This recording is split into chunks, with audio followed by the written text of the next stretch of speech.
Il-European Asylum Support Office li għandu l-bażi tiegħu f'pajjiżna ser ikun qed isir Aġenzija Ewropea wara l-konklużjonijiet li saru fl-aħħar jiem fil-qasam tal-ażil. Dan ħareġ minn konferenza tal-aħbarijiet bil-preżenza tad-Direttur José Carreira u l-membri parlamentari Ewropej tal-Kumitat għad-Drittijiet Ċivili, Ġustizzja u Intern.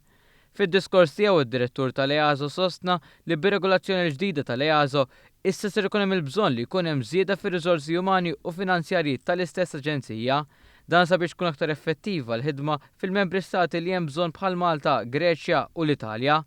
Huwa mistenni li ħaddiema mal-aġenzija għandhom jitilgħu għal kważi 1000. A new legislative proposal that will give us capacity to have much more operational capacity in terms of people, money, response time, and effectiveness on the ground.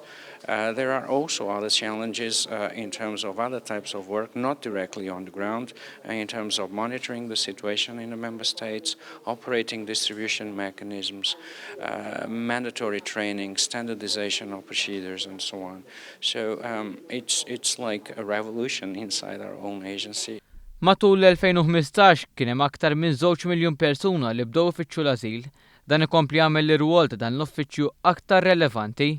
L-istess sostniet il-membru parlamentari Ewropej Maltija Mirjam Dalli hija tkellmet dwar il-bżonn ta' aġenzija aktar relevanti fi proċess li jista' jinsa biex tkun risolvuta il-kwistjoni tal-immigrazzjoni.